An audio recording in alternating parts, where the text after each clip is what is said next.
Ayub pasal 23. Ayub ingin membela diri di hadapan Allah. Tetapi Ayub menjawab, "Sekarang ini keluh kesahku menjadi pemberontakan. Tangannya menekan aku sehingga aku mengaduh. Semoga aku tahu mendapatkan dia dan boleh datang ke tempat ia bersemayam.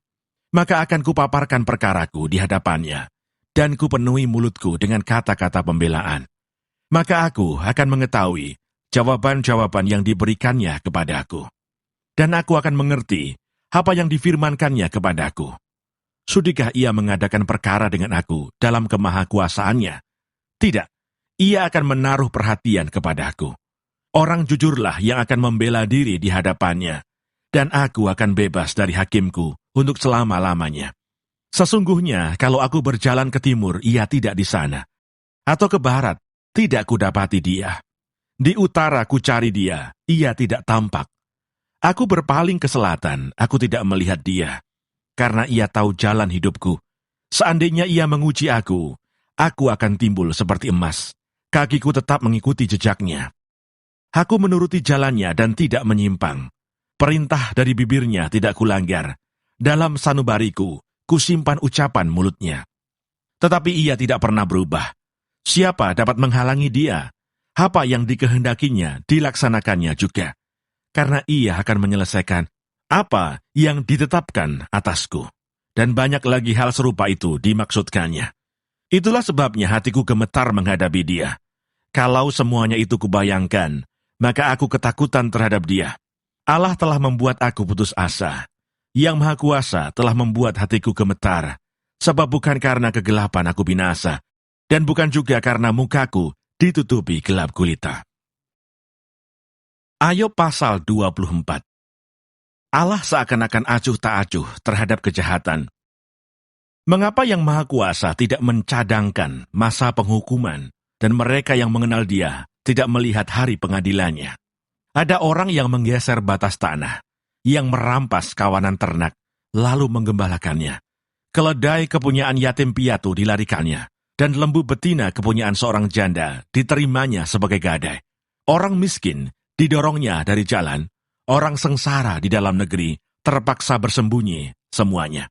Sesungguhnya seperti keledai liar di padang gurun, mereka keluar untuk bekerja, mencari apa-apa di padang. Belantara sebagai makanan bagi anak-anak mereka.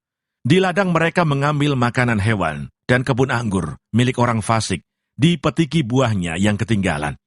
Dengan telanjang mereka bermalam karena tidak ada pakaian, dan mereka tidak mempunyai selimut pada waktu dingin.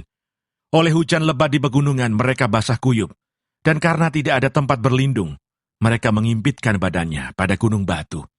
Ada yang merebut anak piatu dari susu ibunya dan menerima bayi orang miskin sebagai gadai. Dengan telanjang mereka berkeliaran karena tidak ada pakaian, dan dengan kelaparan mereka memikul berkas-berkas gandum. Di antara dua petak kebun mereka membuat minyak. Mereka menginjak-injak tempat pengirikan sambil kehausan. Dari dalam kota terdengar rintihan orang-orang yang hampir mati dan jeritan orang-orang yang menderita luka. Tetapi Allah tidak mengindahkan doa mereka. Ada lagi golongan yang memusuhi terang, yang tidak mengenal jalannya, dan tidak tetap tinggal pada lintasannya. Pada parak siang bersiaplah si pembunuh, orang sengsara dan miskin dibunuhnya, dan waktu malam ia berlaku seperti pencuri. Orang yang berzina menunggu senja, pikirnya, jangan seorang pun melihat aku. Lalu dikenakannya tudung muka. Di dalam gelap mereka membongkar rumah. Pada siang hari mereka bersembunyi, mereka tidak kenal terang. Karena kegelapan adalah pagi hari bagi mereka sekalian, dan mereka sudah biasa dengan kedahsyatan kegelapan. Mereka hanyut di permukaan air, bagian mereka terkutuk di bumi. Mereka tidak lagi pergi ke kebun anggur mereka. Air salju dihabiskan oleh kemarau dan panas. Demikian juga dilakukan dunia orang mati terhadap mereka yang berbuat dosa. Rahim ibu melupakan dia, berenga mengerumitnya. Ia tidak diingat lagi, kecurangan dipatahkan seperti pohon kayu. Ia menjarahi perempuan mandul yang tidak beranak, dan tidak berbuat baik terhadap seorang janda. Bahkan menyeret orang-orang perkasa dengan kekuatannya. Ia bangun kembali, tetapi hidupnya tidak terjamin. Allah memberinya keamanan yang menjadi sandarannya, dan mengawasi jalan-jalannya. Hanya sebentar mereka meninggikan diri, lalu tidak ada lagi. Mereka luruh, lalu menjadi lisut seperti segala sesuatu. Mereka dikerat seperti hulu tangkai gandum. Jikalau tidak demikian halnya, siapa berani menyanggah aku dan meniadakan perkataanku? Ayub pasal 25. Pendapat Bildad bahwa tidak seorang pun benar di hadapan Allah. Maka Bildad orang Suah menjawab, kekuasaan dan kedahsyatan ada pada Dia, yang menyelenggarakan damai di tempatnya yang tinggi. Dapatkah dihitung pasukannya, dan siapakah yang tidak disinari terangnya? Bagaimana manusia benar di hadapan Allah, dan bagaimana orang yang dilahirkan perempuan itu bersih? Sesungguhnya, bahkan bulan pun tidak terang, dan bintang-bintang pun tidak cerah di matanya. Lebih-lebih lagi manusia yang adalah berengah, anak manusia yang adalah ulat. Ayub pasal 26. Jawab Ayub, siapa dapat mengerti kebesaran Allah? Tetapi Ayub menjawab, alangkah baiknya bantuanmu kepada yang tidak kuat, dan pertolonganmu kepada lengan yang tidak berdaya. Alangkah baiknya nasihatmu kepada orang yang tidak mempunyai hikmat, dan pengertian yang kau ajarkan dengan limpahnya. Atas anjuran siapakah engkau mengucapkan perkataan-perkataan itu, dan gagasan siapakah yang kau nyatakan? Roh-roh di bawah menggeletar, demikian juga air dan penghuninya. Dunia orang mati terbuka di hadapan Allah, tempat kebinasaan pun tidak ada tutupnya. Allah membentangkan utara di atas kekosongan, dan menggantungkan bumi pada kehampaan. Ia membungkus air di dalam awannya, namun awan itu tidak robek. Ia menutupi pemandangan tahtanya, melingkupinya dengan awannya. Ia telah menarik garis pada permukaan air, sampai ujung perbatasan antara terang dan gelap. Tiang-tiang langit bergoyang-goyang, tercengang-cengang oleh hardiknya. Ia telah meneduhkan langit dengan kuasanya, dan meremukkan Rahab dengan kebijaksanaannya.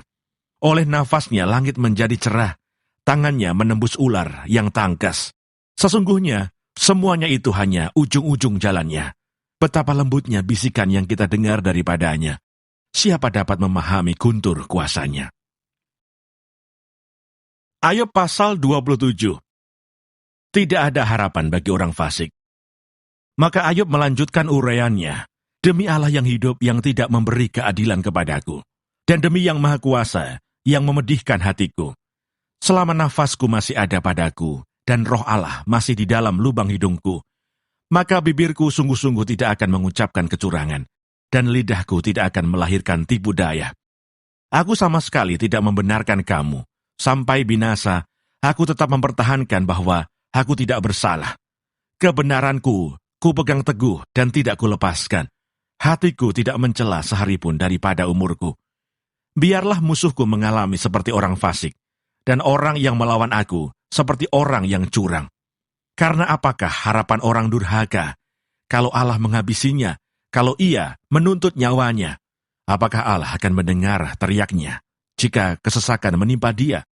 Dapatkah ia bersenang-senang karena yang maha kuasa, dan berseru kepada Allah setiap waktu? Aku akan mengajari kamu tentang tangan Allah. Apa yang dimaksudkan oleh yang maha kuasa tidak akan kusembunyikan. Sesungguhnya kamu sekalian telah melihatnya sendiri. Mengapa kamu berpikir yang tidak-tidak? Inilah bagian orang fasik yang ditentukan Allah, dan milik pusaka orang-orang lalim yang mereka terima dari yang maha kuasa. Kalau anak-anaknya bertambah banyak, mereka menjadi makanan pedang, dan anak cucunya tidak mendapat cukup makan. Siapa yang luput daripadanya akan turun ke kubur karena wabah, dengan tidak ditangisi oleh janda mereka.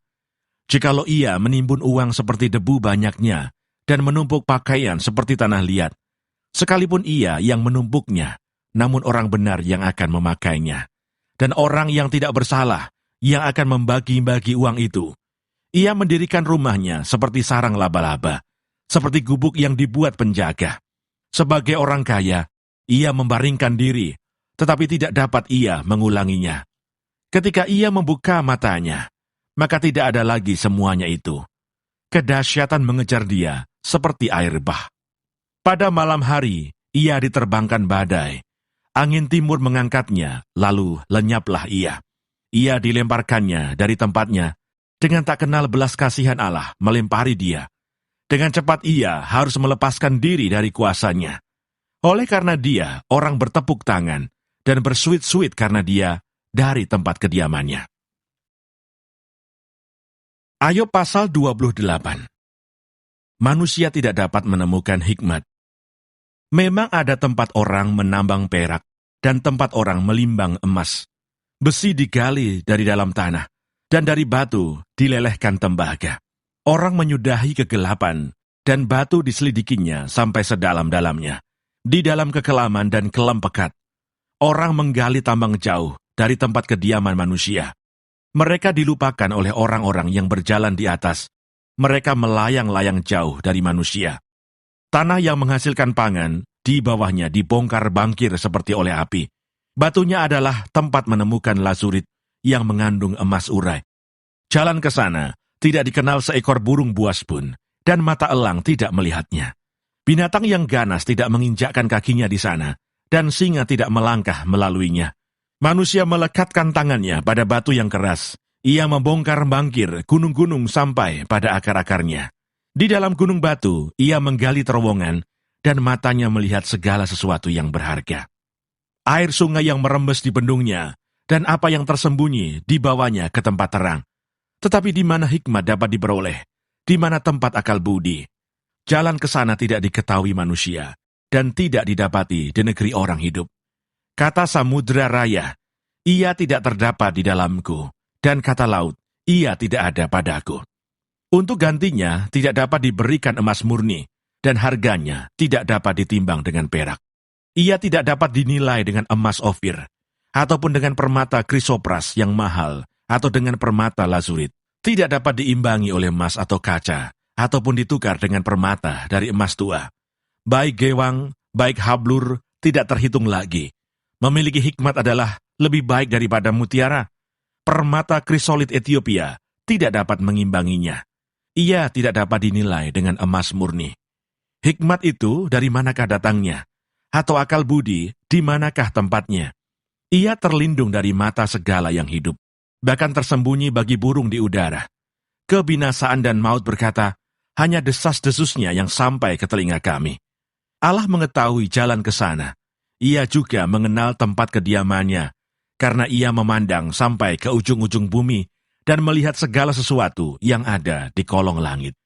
Ketika ia menetapkan kekuatan angin dan mengatur banyaknya air, ketika ia membuat ketetapan bagi hujan dan jalan bagi kilat guruh, ketika itulah ia melihat hikmat, lalu memberitakannya, menetapkannya, bahkan menyelidikinya. Tetapi kepada manusia ia berfirman, sesungguhnya takut akan Tuhan itulah hikmat, dan menjauhi kejahatan itulah akal budi.